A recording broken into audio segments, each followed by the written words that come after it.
चलिए अब रुक करते हैं एआई की तरफ। इस समय सवाल है कि क्या अब आर्टिफिशियल इंटेलिजेंस यानी एआई किसानों का नया साथी बनता जा रहा है? क्या अब फसल में कीट लगने से पहले ही अलर्ट मिल जाएगा किसानों को? और क्या मौसम की सटीक जानकारी के दम पर खेती में नुकसान कम किया जा सकेगा? इन्हीं सवालों का जवाब लेकर आई है सरकार की ये नई पहल, जिसमें खेती को आधुनिक बनाने के लिए आर्टिफिशियल इंटेलिजेंस यानी एआई का तेजी से इस्तेमाल किया गया। कृषि और किसान कल्याण मंत्रालय ने कई ऐसी डिजिटल परियोजनाएं शुरू की हैं जिनका उद्देश्य किसानों को फसल, मौसम, कीटों और सरकारी योजनाओं से जुड़ी जानकारी समय पर उपलब्ध कराना है। सरकार चाहती है कि किसान आधुनिक तकनीक का लाभ उठाकर कम लागत में बेहतर उत्पादन हासिल कर सकें और इसी दिशा में डिजिटल कृषि मिशन के तहत राज्यों को AI, machine learning, blockchain, internet of things यानी आईओटी और रोबोटिक्स जैसी आधुनिक तकनीकों के इस्तेमाल के लिए सहयोग दिया जा रहा है।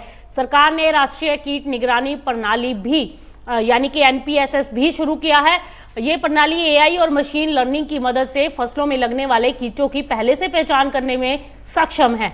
किसान अपने मोबाइल से फसल की तस्वीर लेकर कीट की पहचान कर सकते हैं और समय रहते उचित सलाह प्राप्त कर सकते हैं और इससे फसल को नुकसान से बचाने में मदद मिलेगी।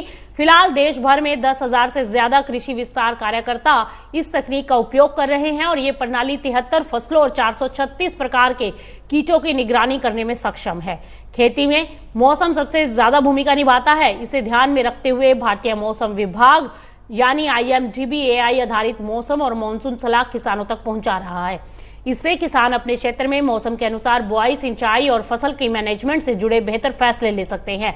सरकार के अनुसार अब तक करीब 5 करोड़ 28 लाख किसानों को इस पहल का लाभ मिल चुका है और किसानों तक सभी जरूरी जानकारियां एक ही जगह पहुंचाने के लिए सरकार ने भारत विस्तार नाम का एआई आधारित डिजिटल प्लेटफॉर्म भी तैयार किया है। इस प्लेटफॉर्म पर किसानों को फसल और पशुपालन से जुड़ी सलाह, मौसम की जानकारी, मंडी के भाव, कीट एवं रोग की पहचान, मिट्टी की सेहत और सरकारी योजनाओं की जानकारी उपलब्ध कराई जाती है।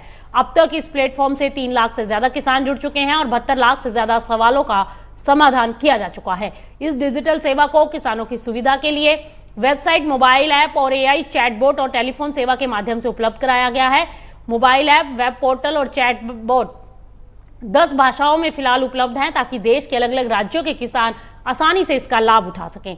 सरकार ने डिजिटल कृषि पर खर्च भी लगातार बढ़ाया है। 2022-23 में जहां इस क्षेत्र में करीब 60 करोड़ रुपए का बजट था, अब 26-27 में इसे बढ़ाकर 502 करोड़ 40 लाख रुपए कर दिया। सरकार का कहना है कि इस निवेश से छोटे और सीमांत किसानों तक भी आधुनिक तकनीक और डिजिटल कृषि सेवाएं पहुंचाई जाएंगी। ऐसे में कृषि जानकारों का कहना है कि आने वाले समय में एआई खेती की तस्वीर पूरी तरह से बदल सकता है।